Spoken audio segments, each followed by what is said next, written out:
Good afternoon, ladies and gentlemen, or good morning if you are joining us from the other side of the Atlantic. My name is Zsuzsanna Vég. I'm a program officer at the German Marshall Fund, and I am managing our Rethink C Fellowship program. I would like to very warmly welcome you to today's discussion titled Digital Crossroads, China's Influence in the Western Balkans. This discussion today is organized under the umbrella of our Rethink C Fellowship, which is our longstanding fellowship program that was established in 2018 already. And this program is rooted in our conviction that a more resilient, more democratic, and more internationally engaged Central Europe is essential for the development of a prosperous and integrated Europe. And we try to foster these developments through the program. Through the program, we are seeking to empower young researchers, the next generation of young experts from Central Europe, from Eastern Europe, and the Western Balkans, who work on their own policy research topics, while also partaking in skill development sessions as part of a residential fellowship program. So today we also have one of our excellent Rethink C fellows among us, Arta Hadzsijamaili, who is actually our first Rethink C fellow from Kosovo. And she is going to present her policy paper that we have just published recently, in which she explored the influence of China in various Western Balkan countries, focusing specifically on the digital and technology sector. We are also joined by two other excellent experts of the topic, Ivana Karaskova, who is the China team lead at the Association for International Affairs, AMO, our partner from Prague. And she is also the founder of the platform Choice, China Observers in Central and Eastern Europe. We also have on the panel Stefan Vladisavljev, who is the program director at the foundation BFP for a Responsible Society based in Serbia. Our three experts will give you a thorough overview about China's influence in the Western Balkans in a dynamically developing context. And we also have the pleasure today to have Gordana Delic with us, who will chair this discussion. Gordana is my dear colleague and regional director of GMF's Balkan program, the Balkan Trust for Democracy. So without further ado, I would like to now hand over the floor to Gordana, who will be staying with you and chairing this panel. I would like to encourage you to check out Arta's paper. We will share the link in the chat during the panel. And maybe just one more minute before I hand over to Gordana, a few housekeeping rules before I forget. So this session is recorded and we will share it on GMF's YouTube channels. You are, of course, able to ask questions and share your thoughts in the Q&A box. And after a short introduction to the topic by our panelists, Gordana is going to pick up your questions. And the panel will be, of course, ready to discuss whatever you are interested to dive further into. And now, without further ado, Gordana, I would like to pass on the floor to you, and I wish you a wonderful discussion. Thank you very much, Zsuzsanna, for this most kind introduction of our panelists and of myself. I would like to greet everyone who is joining us today to listen about this important topic. And as Zsuzsanna said, without further ado, and because we were told that we have to finish sharp on time which we were given, I would like to give the floor to Arta to basically present in 15 minutes her research the key findings, and then we will turn to our other two distinguished speakers. And with this, I will hand over the floor to Arta. Arta, please. Thank you so much. I will just share the screen, just a second. So, can you see? Is it okay? No, not yet. Not yet. Okay, just a second because it was working before. Let me see, share now. Is it now okay? Yes, it is. Okay. So first of all, I would like to thank German Marshall Fund of the United States for giving me the opportunity to do the research, to conduct the research on the Western Balkans and China's digital Silk Road. The paper that I will present is based on the key strategic cooperation or cautious limited engagement. So I have analyzed 6 countries of the Western Balkans, but the main focus of the paper is about Serbia, North Macedonia, and Bosnia and Herzegovina. It doesn't mean that the other 3 countries are left aside, but they're just different cooperation when it comes with China's digital Silk Road. So the paper, how I have conducted based on the field work and also during the different research and articles and landscape that happened during the recent years, I have seen that Chinese presence in the Western Balkans, it is not something that has started now. It has been started way before, but when it comes to the technological development, China also introduced its component in 2015 through its Belt and Road Initiative. So through digital Silk Road, which is a component to Belt and Road Initiative, not only present in the Western Balkans, but you have also in Latin America, in Africa, in Asia, but also in Europe. So what is the main component of the China's digital Silk Road? It's technological cooperation areas. So they emphasize the cooperation in internet finance, digital services, smart cities, cross-border e-commerce, and the Internet of Things by facilitating advanced digital connectivity. So in this case, the main component of the Belt and Road Initiative, it's mostly related to technology, but also the inclusion or the development of 5G connectivity, which was a very major topic in the last years. So when we talk about the technological advancement and benefits, we all know that it can bring some benefits for the region compared to, for example, development of smart cities, 5G connectivity. It can be cheaper compared to Ericsson, but still, when we talk about the geopolitical aspect, then we have security concerns that are related to national security of the state, but also to data privacy, which is a key component when you're using internet, and especially from untrusted vendors such as the Chinese digital Silk Road, when we talk specifically about Huawei. Why I've chosen to talk about the Huawei is because of the concerns regarding national security and privacy.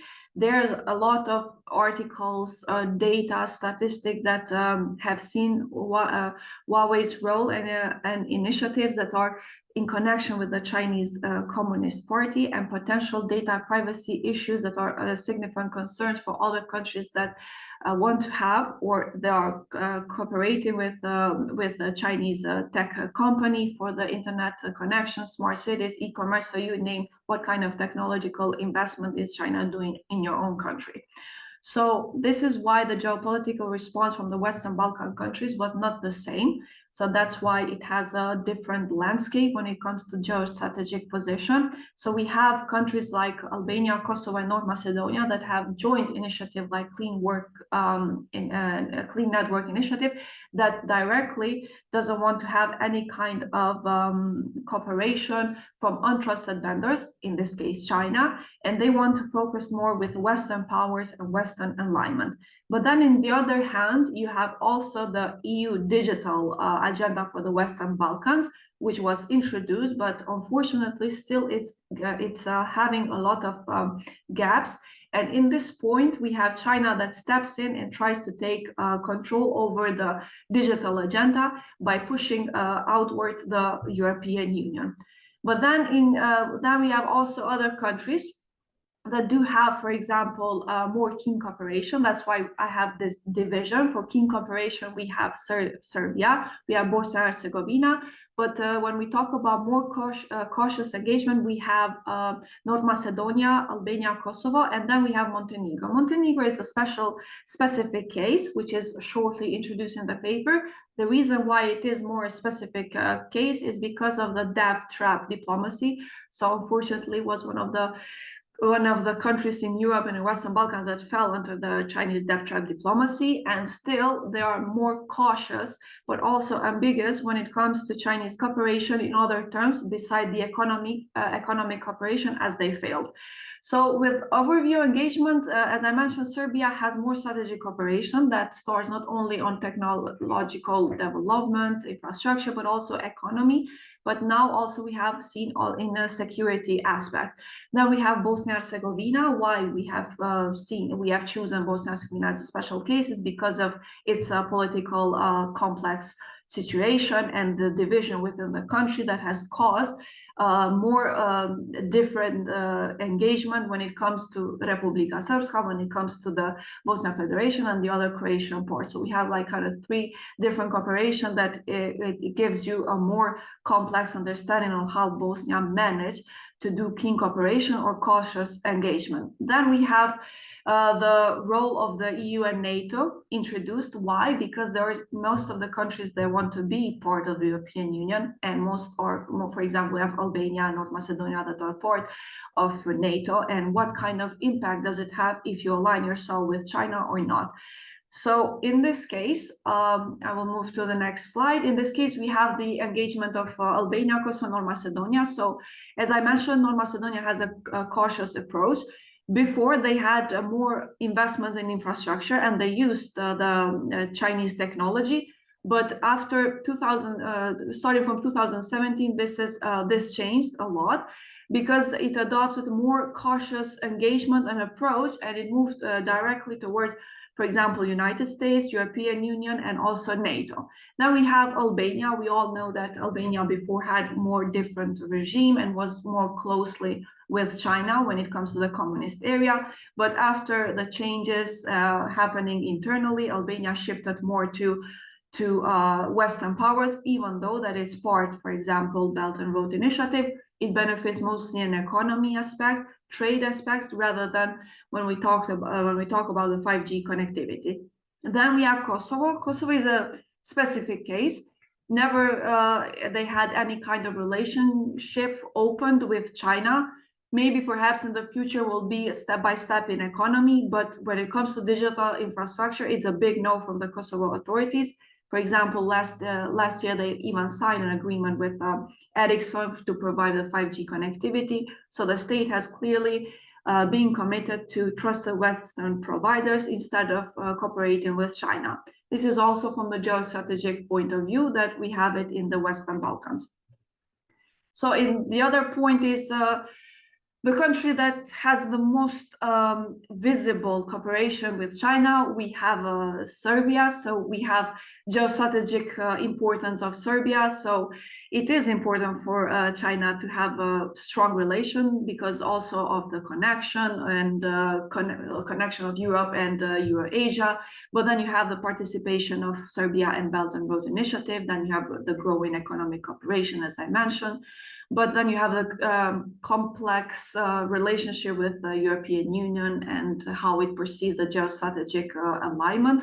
And then we have digitalization efforts. So there's a openness of Serbia to cooperate with the Chinese technology. We have the case, for example, about the human rights and privacy concerns of installation of 1,000 cameras in the public spaces and how they are managed. So that was a big concern within society in Serbia.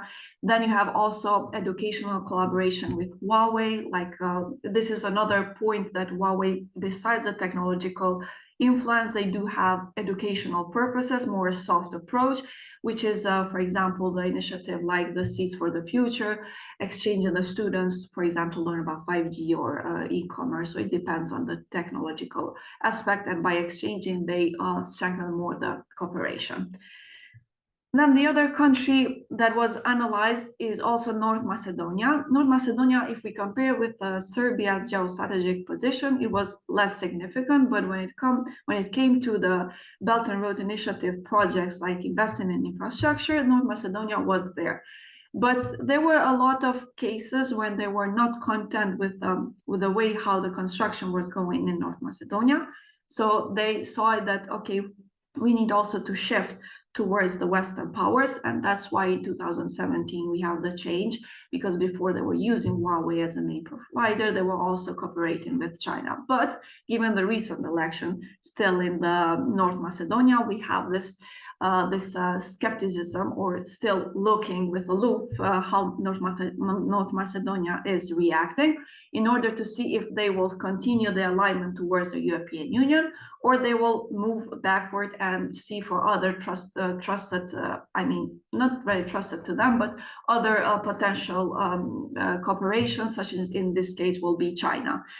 And the other point that was mentioned for the case of North Macedonia, besides the membership that is a member of NATO, but also the aspiration to become the member state of European Union, this kind of challenging that has happened can also have a role on how North Macedonia wants to see itself, because it's facing a lot of challenges when it comes to being part of the international organization and regional organization, and how they will move forward. So if they are getting tired of the same partners, and if they want to change, then political landscape and foreign policy shift. So I mentioned just a few seconds ago that the countries on a stable government sometimes can have a long consequences about how you shape your foreign policy and who you decide to go along with.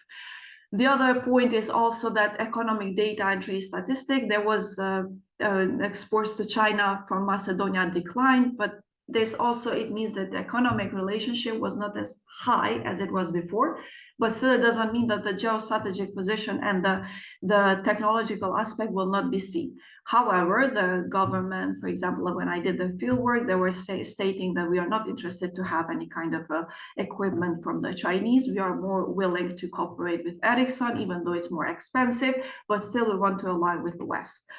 Then the other point, as I mentioned, infrastructure projects and challenges. So there were a lot of delays, transparency issue, accusation of corruption that was leading to discussion of potential withdrawal for agreements. There were like, for example, one highway that was supposed to be finished. They were not content how it was done by China. So there are a lot of issues to discuss if we will draw and see other possibilities to do the infrastructure. So still we have another point that North Macedonia is being kind of clear on what they want to do further with their partnership. And then also North Macedonia, as I mentioned in the very first beginning, is part of the Clean Network Initiative. So it was also publicly with the statements that they want to align telecommunication policy with US and EU standards, and they don't want to have any kind of untrusted vendors as it was defined by the Clean Work Initiative. And then we move to the future implications. So it depends on the North Macedonia foreign policy, but also internal politics. So in this case, if there will be changes and more shifting towards different partners, or to, for example, Russia or China, then we will have different implication when it comes to their geostrategic, but also their protection of national security. The other country that it's a specific that really we all know how the situation in Western Balkans is when we point fingers to Bosnia and Herzegovina. So they have developed the cooperation with China over the years. They are part of the Belt and Road Initiative, and also we have the official high ranking from China that have visited the country for various Belt and Road Initiative. We all know this kind of methodology used by China is a soft power that step by step they will have the influence in the country and emphasize the growing partnership. But then we have a trade relation. This is just, I mean, from the paper to have a clear idea that besides technology, we have also economic trade relations. But there was also a significant trade imbalance favoring still China. This is not something unusual, because we all know that also in Europe, the Chinese import and export is being kind of present. So this economy data, it's relevant also for other countries that do not or do cooperate or do not want to cooperate with China. But the other thing very interesting about Bosnia and Herzegovina is that they have a visa-free regime with China and adheres to one China policy regarding Taiwan. This is very common if you want to have good cooperation with China in terms of foreign policy and other influences coming from the Belt and Road Initiative. And the other point is impacting the relations is the ethnic dynamics that we have within Serbia. So you have Republika Srpska that seek closer ties with China and Russia, and then you have the other part that they want more aim for the EU membership towards. But you also have when we talk about the 5G connectivity within Bosnia and Herzegovina, you have the telecommunication companies and providers divided in three pieces. You have the Croatian part, which is for Ericsson, then you have the Serbian part, which is more for the Chinese, and then you have the Bosnian that is in the middle, either to choose Ericsson or to move with Republika Srpska. But the main idea and the influence is coming from United States and the Western powers to shift towards the Western trusted instead of seeking for Chinese equipment or Chinese technology. And this is very interesting that China is smart when it comes to on whom to invest and how to invest. So if you have a country that has turmoil or always not in balance way or a calm way, then you have China stepping in, which they will gain benefits from the political tensions, because they are doing that by setting their footprints and investing in Republika Srpska. So this can exacerbate tension within the country, because they are investing in one part which they find support, but also they know the kind of situation, how it's being dwelled in the country. So political freedom and stability challenges. Why I mentioned that China looks for more problematic turmoil countries inside is also because Bosnia and Herzegovina is classified as barley free by Freedom House, so it has more political complex landscape. And recent constitutional changes have also further complicated government formation stability, and it's something that we are seeing even nowadays with the recent political landscape that is happening within the country. So it's a perfect scenario for China to step in, but not only China, also foreign other powers, but especially if you want to have this strong withhold within one country. So then we have digital infrastructure developments that, particularly in telecommunication, Huawei role has been significant by providing before 3G and 4G coverage to the vast majority of population, but also to implement, for example, smart cities. And one of the things that was, kind of limitation of the research is that not all the telecommunication companies are willing to express whom they want to cooperate and how they want to cooperate. So it's a big game played by them in order to understand which country or which provider has the best offer and how it works for them. So it is true that Huawei's role, it's important for the digital Silk Road because it provides a high-speed internet. That was also studied by different IT or programmers, but also people that are, for example, in network engineering. They were seeing that, okay, Huawei does provide more high-speed internet. They have this kind of fiber connectivity, which is faster, but when it comes to the privacy concerns, it's a big challenge. So you can have faster internet, but whom you're giving the internet and how is your privacy protected? And when we do comparison with Ericsson, which is more, for example, expensive, but still you have their privacy at least known how they are dealing instead of being stealed or the Chinese government taking control of it.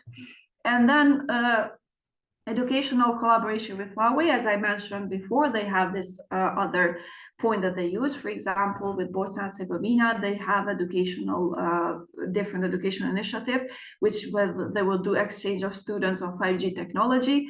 But yet still formal participation in Huawei's program has yet to be established because it's not very clear how they are cooperating. But still, when we talk about exchange of students, which is start from the first levels, is there present.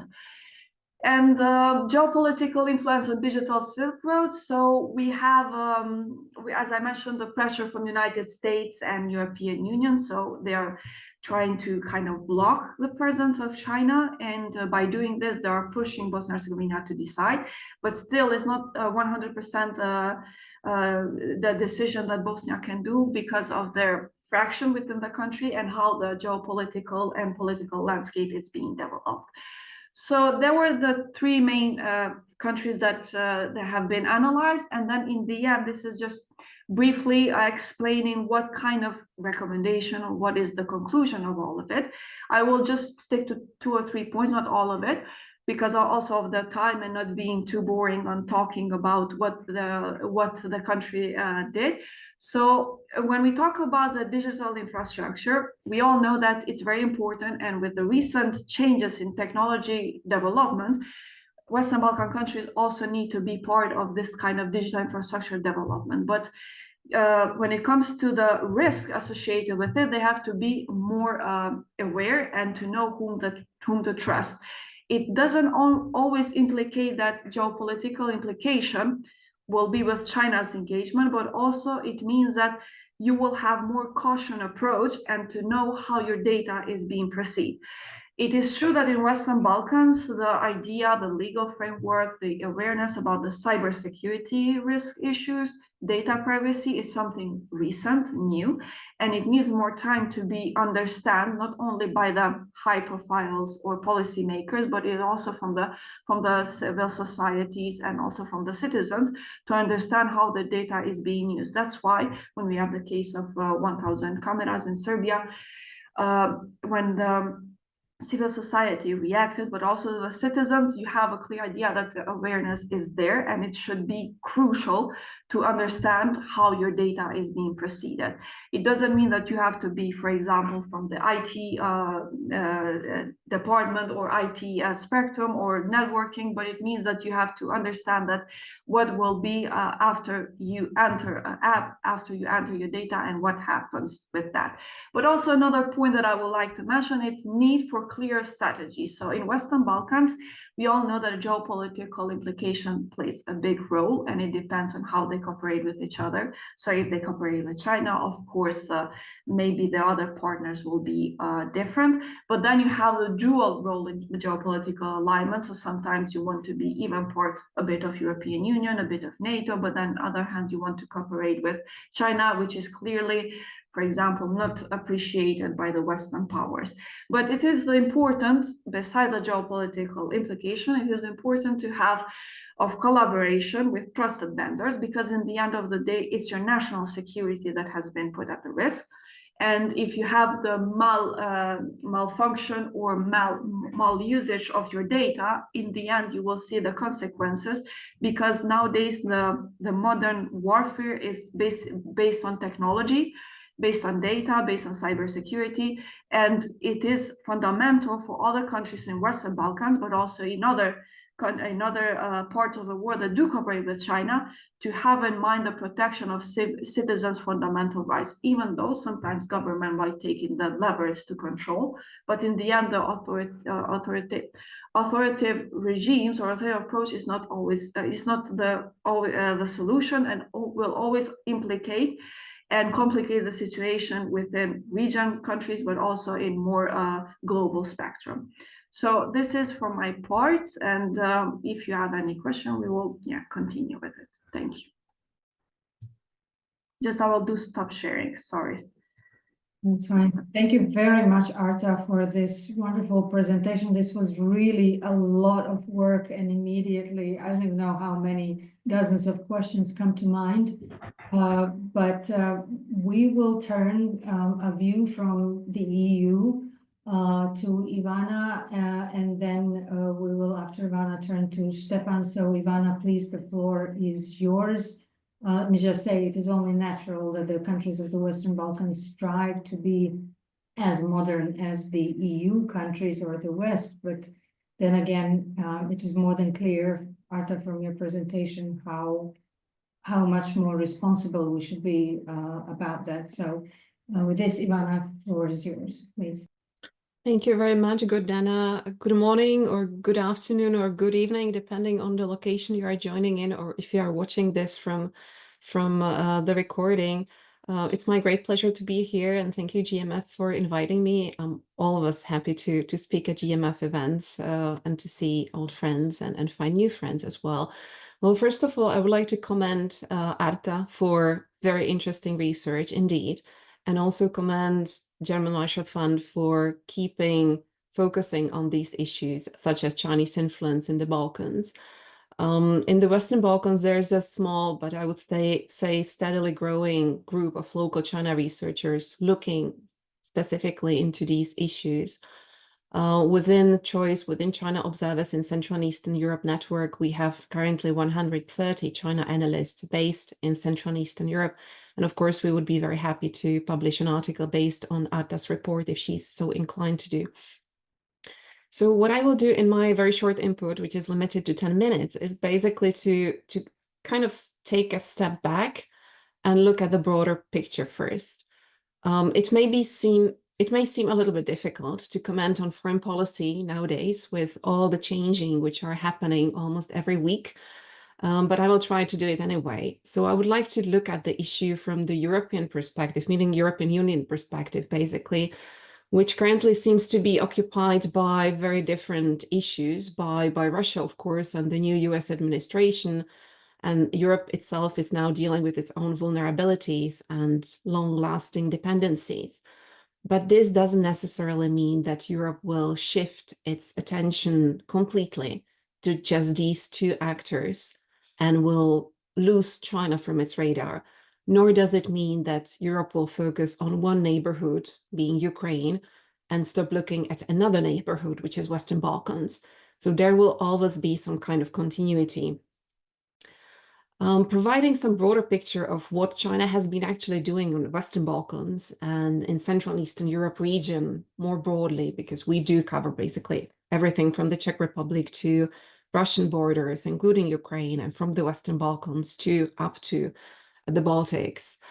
So for the very long period of time, since 2012 at least, when China initiated the so-called 16+1, now 14+1 format, China has been active in the region. And we have had a very limited understanding at the very beginning. All the governments, I would say, had very limited understanding of what it actually means for China to get involved in the region on a massive scale. So most of the governments, and I don't blame them for that, they've seen China as economic opportunity, as the country which, especially after the global financial crisis, is bringing benefits, which promises to invest into infrastructure, which has been delayed. Some of the modernization or even building of some infrastructure definitely was delayed in our region. But what it also meant for our region was that those governments counted that Chinese investors will be on par with other Asian investors. So very similar to Japanese, similar to South Koreans, even to Taiwanese, which have been quite active in Central and Eastern Europe in some of the countries. They do not understand, and in some countries, I think they still fail to understand, that Chinese economic benefits, or the promise of economic benefits, a tendency to come also with political influence across all spectrum of society. So it's just not only reaching out towards politicians of each and every stripe, so not necessarily the current government politicians, but also the opposition politicians from far right to far left mostly, but also reaching out to media to influence the narratives, or if you want, even propaganda, which is then pumped into the local media, and also influencing civil society organizations and the general public as well. So Arta mentioned Seeds for the Future, which is, I think, quite telling, actually, the name, how Huawei is investing into current but also future elites in the region. And what we do see after those, how many, 13 years now of the 14+1 format, is that the country started to divide into, I would say, two groups. One who realize the limits of Chinese involvement and the strings which are coming attached to Chinese investment. And these are probably not a surprise to you, mostly the EU and NATO members, with some, of course, notable exceptions. And the second part is Western Balkan countries, where there was undoubtedly some success in infrastructure projects. There were some projects which aimed to create some job opportunities, though, of course, we can debate how successful this is, and I will leave that to Stefan if he's inclined to do that, because he's better positioned to comment on that. So there is this, I would say, shift or diversing views, even within our region of Central and Eastern Europe, of which I count Western Balkans to be a part of, on how to approach China, what exactly to do with China, how much China is a trustworthy investor, and how China actually has a tendency to influence democratic processes in Central and Eastern European countries. The current sense of insecurity in EU, and that brings me back to the development over the past couple of weeks, bring forefront one key issue, and that's security implications of the engagement with the Western Balkans. So it's not only about economy. I would argue that all the ties with China across the board will be now judged through the prism of security, and mostly the security into critical infrastructure, which would be important in time of war. Not necessarily with China itself, should Europe be ever a part of such larger conflict, which would involve both Europe and China. But surely it may come handy for some of the allies of Russia. And we should not forget that China is not a neutral party in the war in Ukraine. It forged so-called no-limit partnership with Moscow. It is a decisive enabler of Russia's war in Ukraine. It's helping Russia diplomatically, economically, technologically, with the drones, with dual-use technology, which is found in some of those weapons which are found on the Ukrainian battlefield. Plus, there is this sometimes overlooked ideological affinity between Beijing and Moscow, which share dislike for the so-called collective West, which is symbolized, amongst other things, by the NATO. So when we are really discussing the current security climate and the current security discussions, everything will be seen through the prism of who is standing on which kind of block, if you wish. And necessarily, it doesn't have to be how the countries position themselves on Russia. It could be also how the countries position themselves on China, because these two are seen as interlinked partners. So there will be a strong security angle to all the discussions. And by choosing investors to domains which have a very strong security implications, such as infrastructure, meaning the roads, which could be used by the military, railways, which could be used to shipping military material, ports, which could be shut down in times of conflict or heightened security crisis, or communication, such as 5G or other G networks. So how the countries will be positioning themselves would very much affect how Europe will actually see them. So as a second logical step, those will also influence how the countries will be treated diplomatically and politically. So European Union, but also NATO members would look at some of the countries, including Western Balkan countries, through the prism of how much information EU and NATO can actually share with these members and partners, how much leverage other powers, such as China, such as Russia, can have in these countries, how much dependent and vulnerable these countries are vis-a-vis Russia or China. So what I'm here describing is a kind of a very security-heavy focused scenario, which will definitely not happen overnight. It may be a very long process with some back and forth, depending on many factors. but this could be the end result. So it's not necessarily just about the rights of citizens or whether 5G is a secure network if it has Chinese vendors in it, but it will have more dire consequences when it comes to really positioning countries on political front, on diplomatic front, or economic front and security front. And I will stop here because I think as a scene setter, this suffices, but I'm very happy to go into nitty-gritty details of Chinese influence in Central and Eastern Europe. Thank you.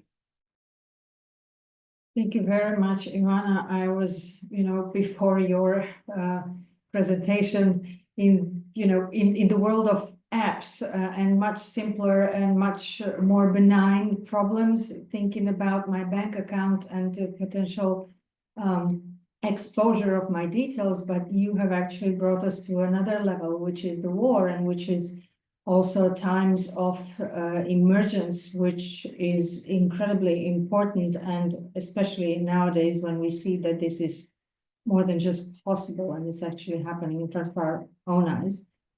Stefan, I would like to turn to you and the view from Serbia, because Serbia has been basically, for all of the valid reasons, has been described as a country that is most vulnerable, basically, in this process, because it itself seeks more engagement with China than maybe our neighbors in the region. The floor is yours. Thank you, Gordon. And I really need to start with saying that Arta did a tremendous job in mapping the relevant aspects of DSR in the Western Balkans. It's always a refreshment to see a new face into the China bubble within the region. So welcome. And not to be doomy gloomy, but yeah, I agree. If there is a definition of being exposed, Serbia is probably, the picture of Serbia is probably next to the Chinese influence in the Westeros. But some things that both Ivan and Arta said were the reasons why we are here where we are now. I actually would like to focus on a certain aspect which is very relevant, especially in this context today, not only during our online chat, but also during what's happening in the streets in Belgrade.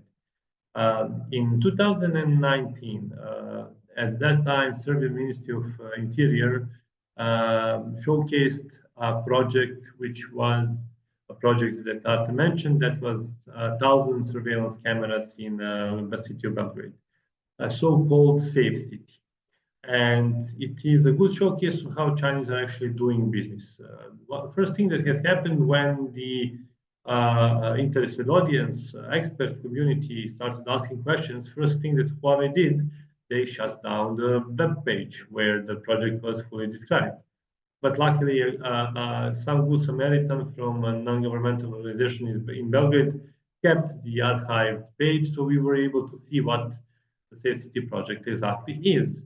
And with deep examination, we have swiftly moved to the fact that the technology of sorts which Huawei was bringing to Serbia on request of the Serbian Ministry of Interior is absolutely not regulated by the Serbian legislative framework, which posed zero problems for Serbian decision makers, who in a couple of weeks drafted a new law on Ministry of Interior, which was stopped pretty much immediately by the reaction of non-governmental organizations. And the next attempt to do so has resulted in the same way. Why I mentioned this? Well, because here we all look at China as something that presents sort of a shadow over our democracies or our liberties. But we should not forget that we can often hurt and harm our democracies and freedoms ourselves. So for a country like Serbia, cooperating with China in different areas, including the areas of digital development, was actually a tool to reach certain goals of decision makers who are currently in power. Due to the fact that the citizens don't have high level of trust in those decision makers, the processes become even more untrustworthy. The fact that we have used purchase of 1,000 cameras for Huawei to express how much actually we don't trust our own government has been a repeating story in the case of Serbia-China cooperation. The second, unfortunately, resulted in much worse scenario, and that is 15 people lost his life on November 1st in Novi Sad Canopy tragedy. We all know the story that Serbia and China signed a railroad modernization agreement. Well, this is part of that relation, and Chinese company was hired to do work on that railway. To be completely on the record, the Chinese company hired a subcontractor to work on a canopy, but at this point, it is not a relevant part of my argument, because my argument is as follows. We don't talk about China and Serbia for 4 months and what Chinese companies have done or have not done, or what context have they created in which that type of tragedy is possible. I'm mentioning this because we have again used the canopy incident to showcase our distrust in the government, which is continuously being shown by thousands and thousands of students, education workers, university professors, either blocking the streets or being or blocking the universities not working. Why am I mentioning this? Because I'm highlighting the importance of trust. Digital transformation and digital innovation is not something that should be seen as bad or dangerous. With whom you do that should be seen as something that you pay a lot of attention to. If a global community, or if citizens, or if a country doesn't trust China, well, then the question is whether you really want to establish such a close connections in your digital transformation and innovation process. I could go into the specific details of each and every project that Serbia and China have done in cooperation with Huawei, who has several strategic agreements with different ministries in Serbia, including the broadband network that was promised of Ministry of Interior, that the fast internet will reach every house in every village. But that's not the point that I would like to make. The point is that we just don't trust. We just don't have enough level of trust, neither to our government, neither the Chinese vendors who Trump unsuccessfully tried to kick out in 2020. Maybe he will try to do that again in this term. But all in all, and everything included, we will have to have someone, either from the Serbia side, the Chinese side, persuading us that they are trustworthy, which at the moment they are not. And I will just finish with one final thing. I'm prominent and proficient user of ChatGPT. I love it. I spent half of my working hours using it for one thing or another. I have not tried at that level DeepSeek. But what I'm completely sure that both of those applications are getting information that I'm providing them, both personal and professional, in tons and tons of information. And that I'm actively contributing and arming one side in the war, and the war will be a war of information based on data as ammunition. This is where everything that Artem mentioned, Ivana spoke about, and that I would also like to highlight, comes to the end. Smart cities, big data, safe cities, Xiaomi phones, Huawei phones, surveillance cameras, every piece and data, genetics research, which is very developed between Serbia and China. Every piece of data that can be collected will be collected by the Chinese. I think that the same goes for the other actors as well. But again, we are pretty much arming the ones who will fight the war. Hopefully, we will not be the collateral damage in all that process. Arta, congrats again, Ivana. It's always a pleasure to be a part of the panel. Choice is like other home for me. I'm currently holding the fellow position of choice as well. So it's a good and what I know for my whole life. So it's good that I had the opportunity to be here with three of you. It was my pleasure.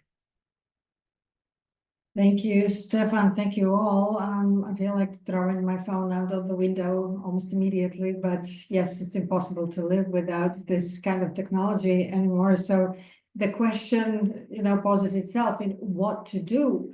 Why is, for instance, the EU's involvement and the digital agenda that was created in 2018, why has it been so slow?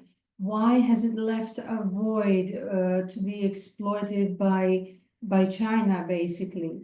What should be our next steps? What's done is done. Can we reverse slightly this situation in our favor to basically protect our data, to protect the countries of the Western Balkans, because this is, in a way, how I've been hearing you. It's a sovereignty question too. And if there is a question that we are talking a lot about these days, it is the question of sovereignty. Now, whether physical or now through digital. I don't know which one of you would like to pick the question first, but let's start with Arta, since she is the author of this study. Thank you. Thank you for the question. And as I mentioned in my policy paper, is when I talked about the Europe digital agenda and the gaps that they're trying to fill, it was a failure because there's nothing happening. And this is also related, this is my personal point of view, related also with geopolitical tensions happening in the world, but also in Europe. So when we want to improve something in the Western Balkans, first of all, you have to have a clear idea what you're going to do with yourself. So in this case, we have European Union that is challenging and being strived also with the current presidential that we have in United States, but also you have the Western Balkan countries that are looking what to do next. So I think when we talk about the cybersecurity vulnerabilities, it's not something we have 100% to rely on European Union, but also we have to do it by ourselves. So we have to see in our interest that is the best to have data protection, data privacy, because in the end you will be a pawn for any kind of foreign power that comes and have control of this data. So this is another spectrum of security that the Western Balkans countries should impact and influence. And when it comes to European Union, I think they're having a lot of internal problems and also geopolitical problems. So I think this is one of the stagnation that is happening, and that's why we have China stepping in. It's a perfect scenario, and they will take control, not control, but influence, and taking the attention away from European Union and towards that. And I think European Union should have a lot on their plate now, and dealing with cybersecurity challenge is also very important, but for the Western Balkans, it also will be an important issue. So this is my opinion. Thank you.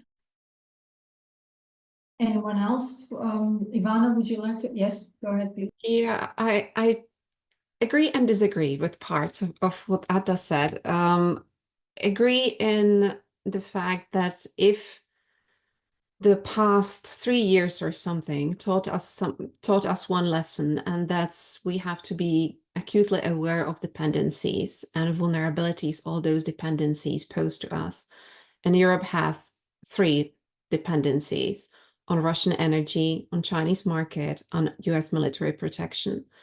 And all those 3 dependencies very badly came back to Europe in the very same time, and Europe now has to deal with all of them at once. So that's the problem, and I think that's the lesson learned here, that dependencies are dangerous, and you have to, as a country, think about what is actually the trade-off. So of course there are going to be some dependencies, all of us, otherwise everything would be extremely expensive. If you have to develop each and every system yourself, then small countries or medium-sized countries would probably not have capacities to do that. But to be smart about where you put your dependencies and how to hedge against over-dependencies, I think that's the lesson learned here.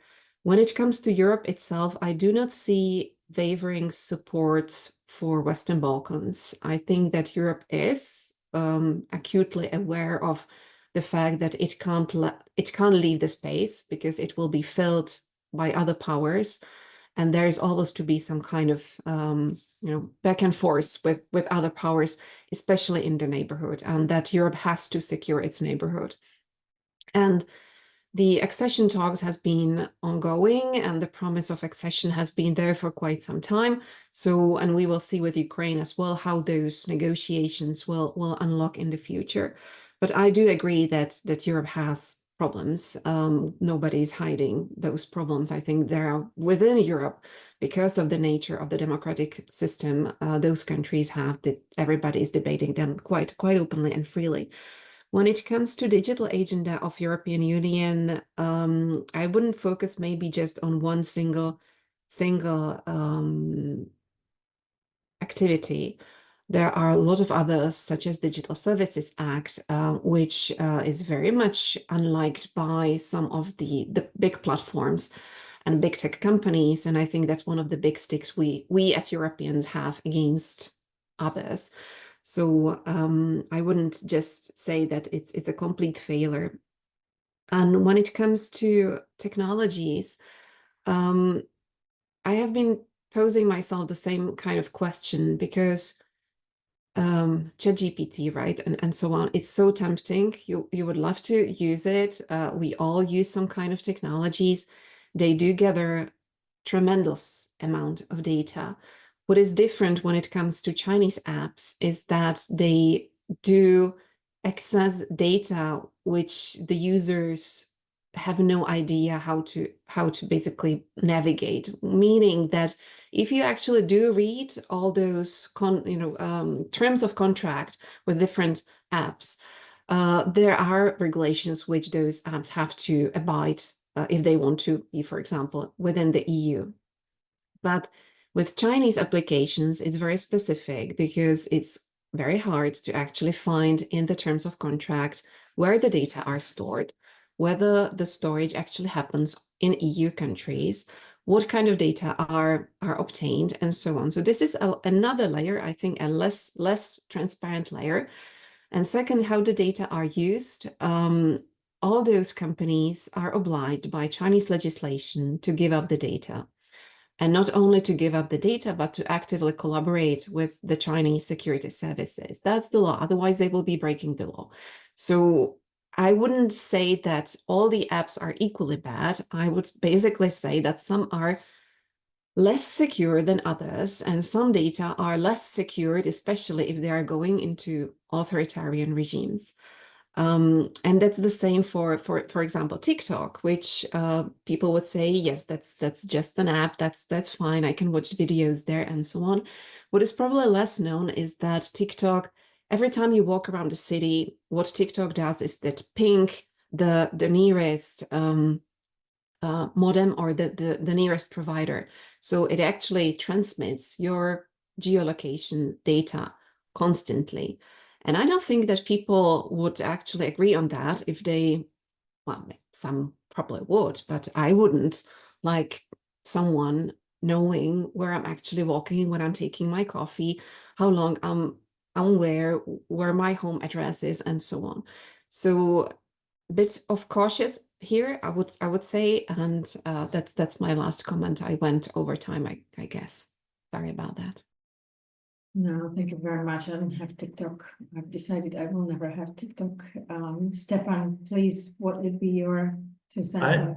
It will be a half of an answer, because this is an answer that in ideal scenario could be or should be applied to general democratic build-up in the Western Balkans.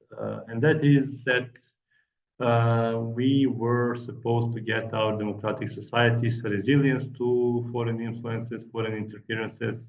We were supposed to build our own freedoms, our own institutional capacities through a process that has been proven, let's say, competent, at least for the Central and some of the Eastern European countries, and that is the European integration process. That was the game. We were playing that game. Well, the game was changed, and I understand completely Ivan's statement as well, that maybe the first priorities currently are not within the Western Balkans accession, especially not the Western Balkan 6. That's another thing. There is Western Balkan 6. At least we don't often make a mistake, especially in the China spheres, that we look at the Western Balkans. It's like Serbia on one side, possible another 4 others here and there, but basically 6 separate entities.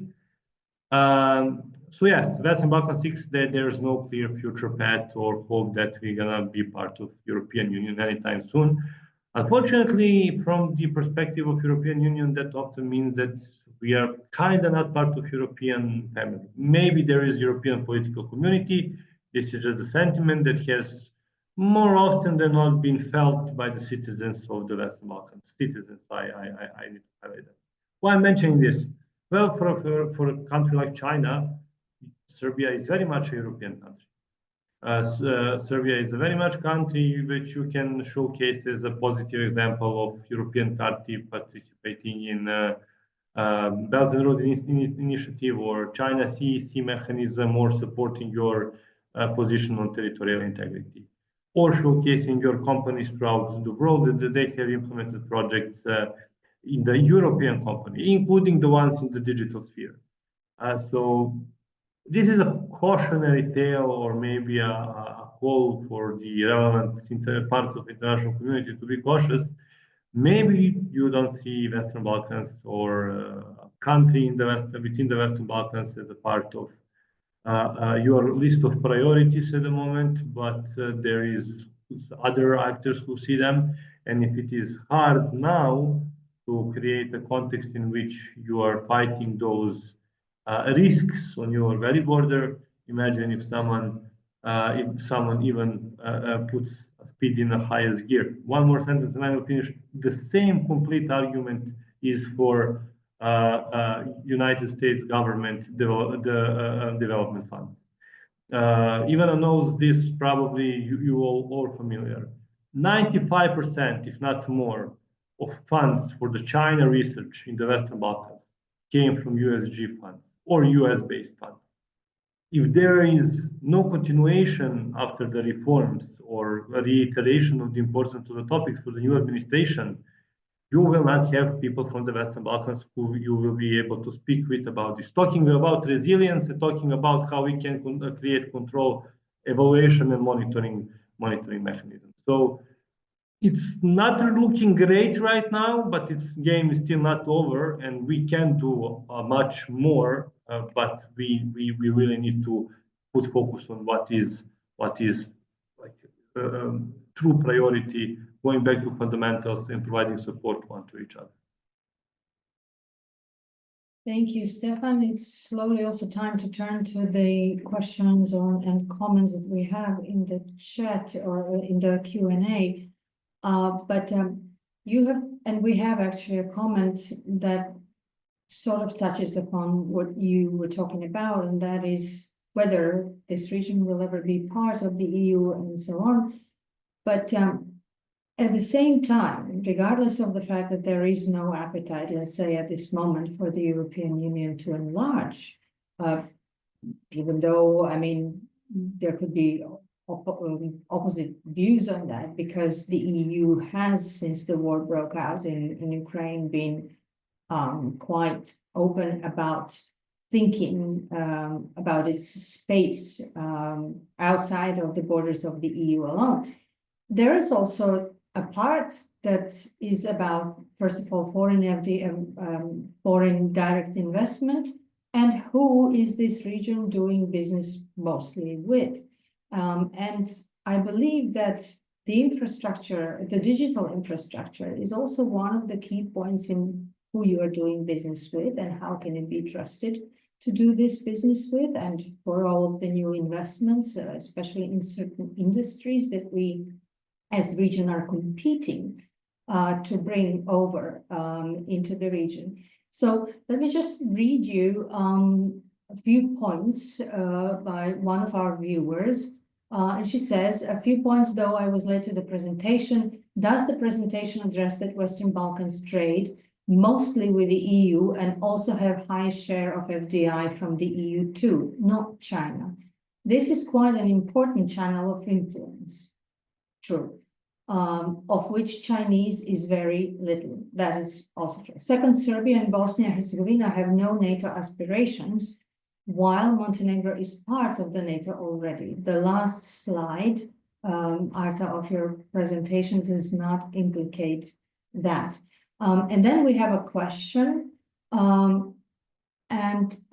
It goes, I do not know if the question I'm sorry. Thank you, Arta, for your amazing research. I would like to ask you something. Since the world is changing by wars and nowadays some decisions of US to create a better relation with Russia are happening, I would like to ask you if this can be used by China to have more influence on Europe and the Balkans in the future. Thank you in advance.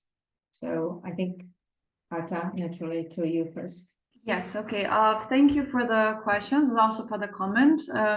When we talk about the Western Balkans cooperation, as I mentioned before, China's approach will always soft and use in economy terms, so cooperation and so on. But the Western Balkan countries also do cooperate with non-Western, non with China, but also with the Western powers, and it depends on the. This is my policy paper that was based in geopolitical stance. And when we talk about the cooperation in economy, we all know that China does invest, but take the example of Montenegro. So you have building the highest highway and in the end failing into the debt trap diplomacy. I'm not saying that it was 100% the fault of China, but it was also the fault of Montenegro's government corrupted, because they knew what they are signing, but also the construction, how it was done. So you see the economy term was not meeting the expectation of the country, and then you become hesitant to work in the other spectrum, including digital technology or even more advanced like artificial intelligence will be another problematic in the future. And when we talk about the NATO aspiration, we all know how the situation is in Bosnia and also in Serbia. And the reason why I didn't mention the slide is in the paper. So I didn't want to overload it, but in the paper it is that Montenegro is part of NATO member and they have a clear, but with the recent political spectrum in Montenegro, we have a big question, what will happen next? We all know what will happen with the influence also from Russia. And the other question that was related to the politics happening with United States and will China interfere? There was a really interesting article written by a German American. He said now with the frozen of US aid, will China find job for the employees?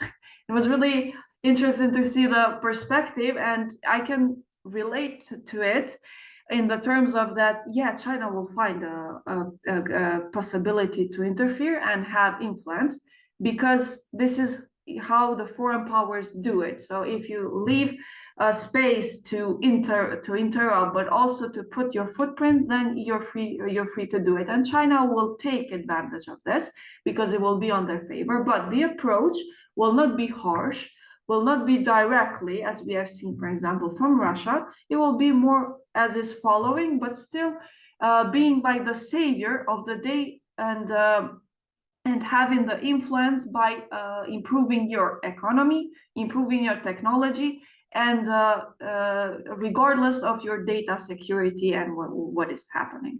So yeah, this is. Thank you. Thank you. Would Ivana or Stefan like to also get? Yes, please, Ivana. Okay, so sorry, Stefan, if you were first, I didn't see that, but I will just perhaps react to the last part.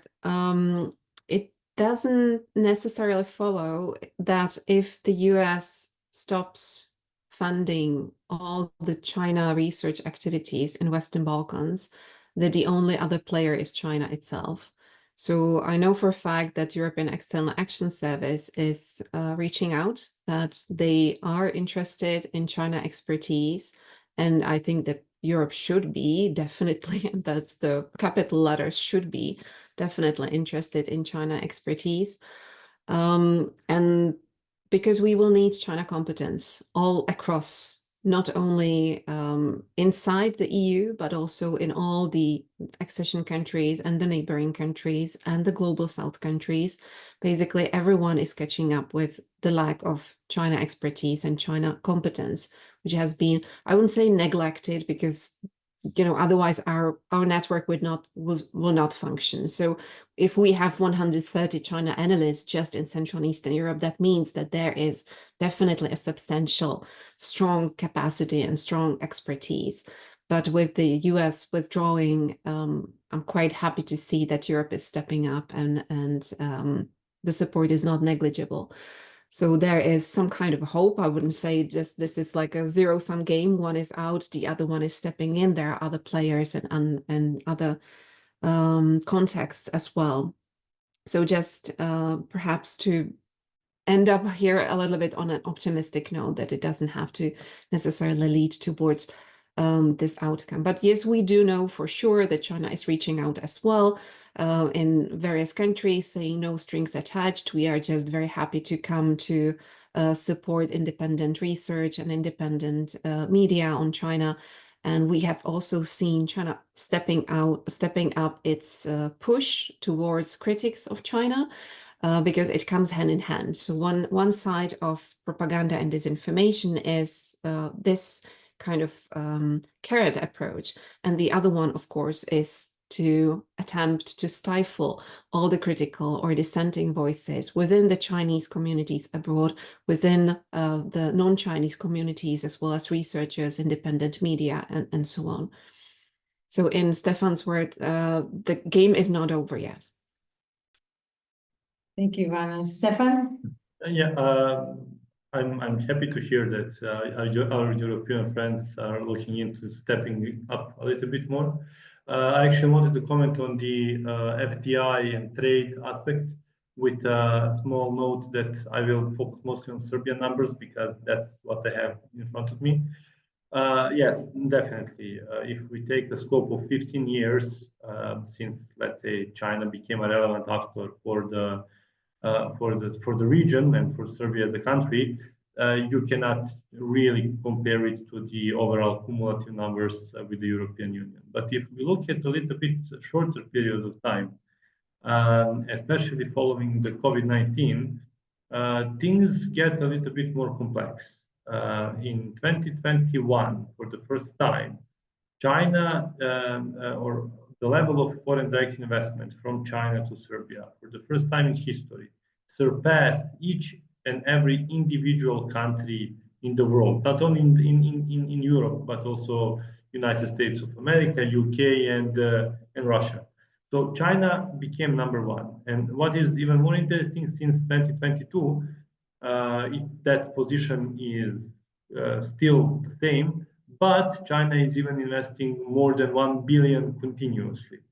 A lot of that is reinvestment of the profit that is being made, especially in the mining industry, but the methodology of FDI monitoring, it is as it is. So we are seeing that China continuously challenges European Union because in none of those countries, one European country came even close. And when it comes to the cumulative numbers, currently it is 2-1 maybe in favor of maybe 175-1 in favor of European Union on annual basis. And the similar trend is actually in the foreign trade exchange. I would like to remind everyone that Serbia signed an FTA agreement with China in 2023. It became operational in 2024. But in short terms, that agreement, the trade numbers for 2024 are yet to be seen. But even before that, we had upscale trajectory with continuous rise of deficit, which is, deficit with China is not strange. The problem is in structure of that deficit. Out of 1.3 billion euros of export, 1.2 is different types of ores of copper or other mining products. Basically, it describes trade relationship as exploitative and definitely beneficial for one side predominantly, and that is Chinese side, which gets rare material for its market, gets it for free because it is extracting it by itself. So the Chinese company is extracting it, and it's also utilizing the position that it has to export it without any taxes or customs and tariffs. So that is, in short, an answer that maybe numbers are great or big, better to use the term big, but still the structure of it, the nature of it, and in the sustainability of it in the long term still showcasing that EU is, without any reasonable doubt, the main economic partner for Republic of Serbia, and I would dare to say the whole Western Balkans, and hopefully it will remain and expand a little bit more to the political side of things. Thank you, Stefan. We have another question from the audience, and it's about the fact that digital misinformation is prominent in the Balkan region and Russia being a major contributor to the disinformation. And the question is, will Chinese digital infrastructure then contribute to limiting this issue, or will it be an agent for further regional instability? Who would like to go first? Arta, maybe? Okay, thank you. I do agree with Russia being a major contributor to disinformation. And regarding the question, will Chinese digital infrastructure do this or limit? I think they will do. It will be in their favor to have this kind of regional instability, because as I mentioned in the case of Bosnia, and when you have turmoil within the country, then China steps in and will have more leverage to do its own foreign policy or interests that they have. But for now, this is limited to my information. We have seen, for example, the election in Montenegro, and we also had the election in Kosovo that found malware in the election system, which was originated from the Russian and so on. But if we talk about the Chinese disinformation digital infrastructure, it's not very visible as the Russian, but it doesn't mean that it will not be there. As China started with economy cooperation, now it has digital cooperation. Who says it will not have this kind of influence in the propaganda and digital information? The case when China is very visible, it's in its neighborhood in Southeast Asia, when we have also in Vietnam, Cambodia, that China does have kind of authoritative and influence when it comes to elections, disinformation, and so on. But it doesn't mean that it will not be also present in the next year. So thank you. Thank you, Arta. Ivana, please. Yes. Just to add very briefly, well, what we have seen, and we have done extensive research on that, which is publicly available on chinaobservers.eu, is that China and Russia have been working hand in hand when it comes to propaganda and disinformation. So it's almost inseparable. Now, they are also working in traditional media together. So there was a case in Bulgaria where the Russia Today and China Today shared not only the office, but also the editor, probably to save. So interesting case of saving funds. And we have seen that in Central and Eastern Europe, at least since 2015, that there is basically confluence between Chinese and Russian narratives, Chinese and Russian media outlets, Chinese and Russian Facebook groups, and so on, which are broadcasting then in or writing then in local languages. So when we did a report analyzing, I think 11, if I'm not mistaken, different countries in Central and Eastern Europe after the war in Ukraine broke basically with the invasion in 2022, we have found that some of the governments, including the Czech one, decided to block 10 pro-Kremlin disinformation websites. Immediately what happened was that Russian narratives migrated into China Radio International, which is broadcasting in various other languages such as Czech, Polish, Hungarian. So the Russian narratives were not stopped. They basically just took a different channel, which was Chinese state media channel. And then they were distributed among the local audiences, saying things, including the narratives that the war in Ukraine started because Central and Eastern European countries accessed NATO. So that was something which didn't go down well with the local population, with the local audiences.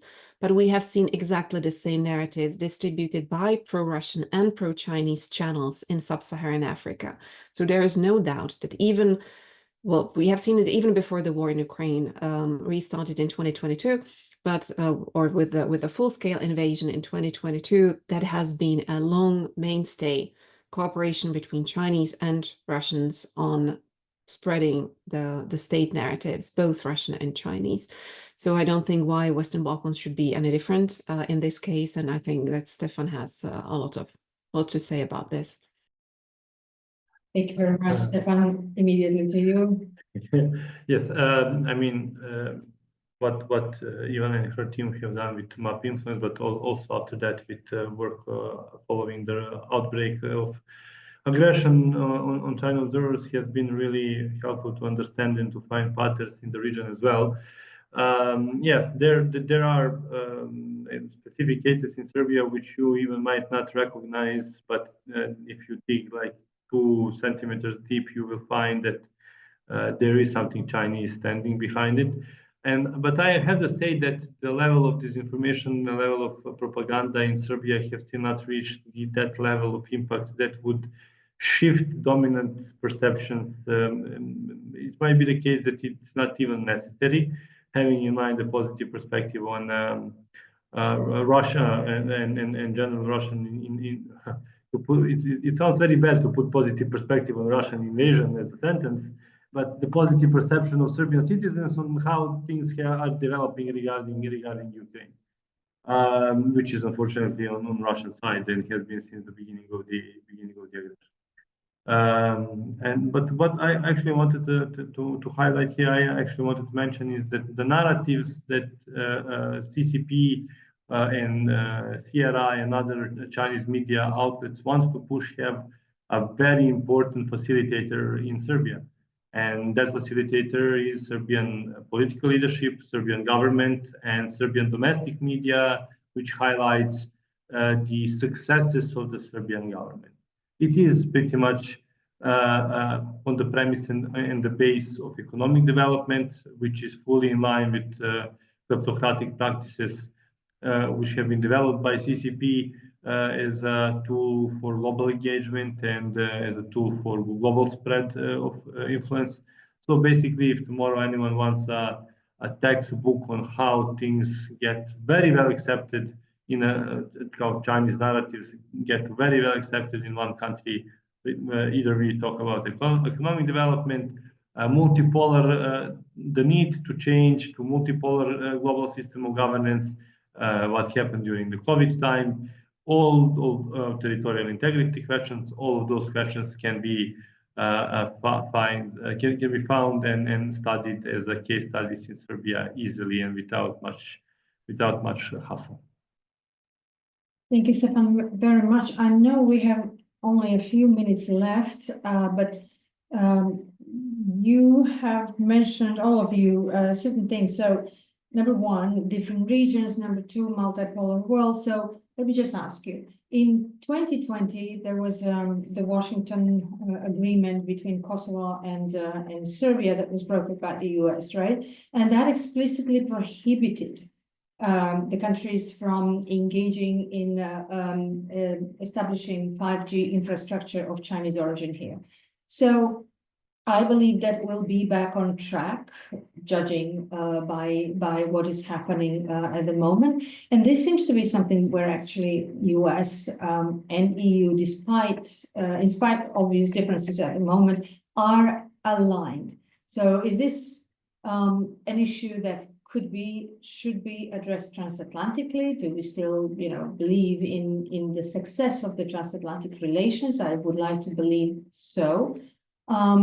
And also, our adversaries usually they have a different look at this region. No one really, not China, neither Russia, not really they aren't really talking about the Western Balkans 6. They are mostly talking about the Southeast Europe. So should there be a change in also our approaches, how we view the region, and ultimately then how we want to approach this particular problem with a different view on the region. What is the region?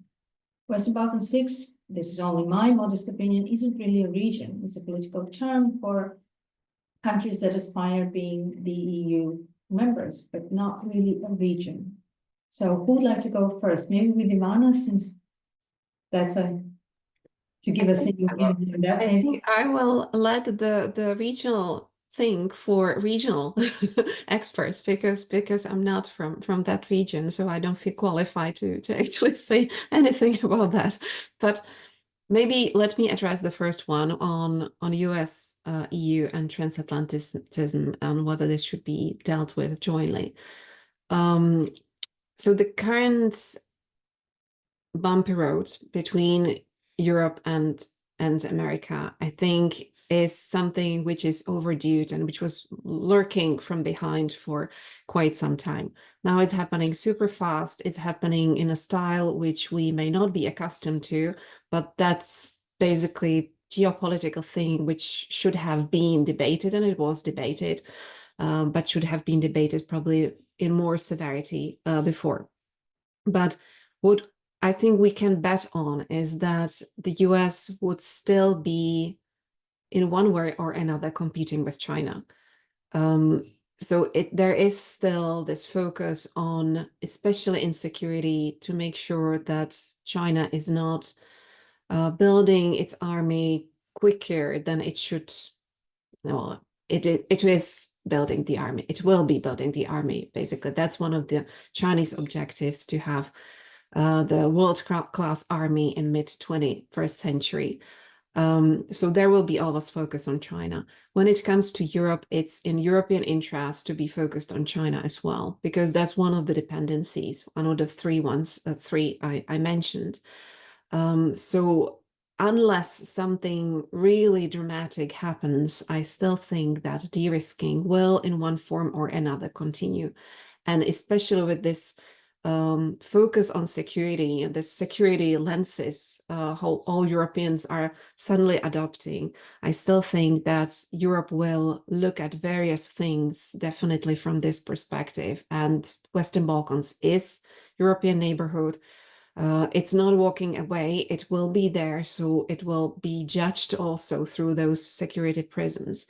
So China, I think, will stay. Who will be in the driving seat when it comes to 5G is difficult to say, but I think that security and China as an issue would be a joint problem and also a joint topic for both Europe and the US. Thank you, Ivana. I would like to go with Stefan now to give Arta basically the final word, because we are slowly running out of time. Stefan, please, the floor is. I just wanted very briefly to reflect on Washington Agreement, which never went away, actually. There was a continuous effort of administration from DC to push Washington Agreement implementation in Belgrade. In Pristina, that was very easy to be done because it was just ratified within the parliament, I believe, and then it got integrated in the decision-making process. But there are reports from the end of 2019 that 5G will happen in Serbia spring of 2020. Then COVID hit, then Washington Agreement happened, and in the end of 2020, it was delayed. Serbia, until this day today, still doesn't have functional 5G network. The sole reason is the Washington Agreement, and that is where we are right now. If I have to give educated guess, because I don't have a source of information on this, is that 5G will end up in the hands of European partners or transatlantic partners. So my guess and my answer would be that this, in the case of Serbia, will be resolved with transatlantic participation, which will probably down the road enable easier integration in the wider networks of our closest neighbors and hopefully closest partners. But I'm knowingly how our government functions and knowingly how Chinese function, I'm just asking myself what will be the retribution provided to the Chinese for letting the 5G to to someone else. So yes, that's on Washington Agreement, which apparently worked. So at least of that one, in that maybe Serbia and Kosovo still don't have good relationship in many other areas, but at least we don't have Chinese 5G. Thank you, Stefan. We are really reaching the end of our discussion. Arta, please, the floor is yours for basically final remarks. Yeah. Thank you so much. So I will be short and concise when we talk about China's technology and the transatlantic relations. I think China will be, as I agree with all of you, the main competitor for the United States. And I think in this sense, they will join forces to block the competition from China.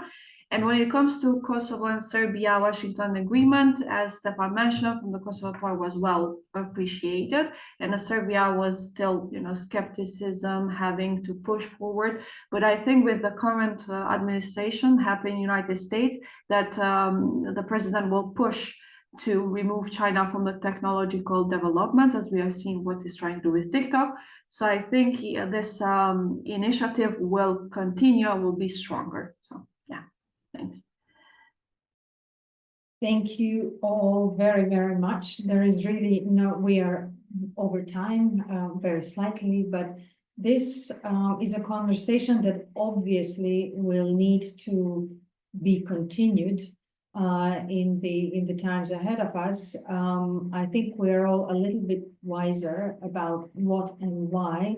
I think what we will need to indulge a little more is also how in the future.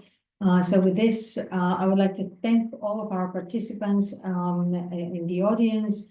Thank you, Arta, very much for this project, the research. Ivana, thank you for joining us, and Stefan as well, to give us slightly different views, but basically we all agree around the security issues and security threats of both Europe, but also for our region. And with this, I would like to conclude. There are no more questions also left in the chat. Thank you very much.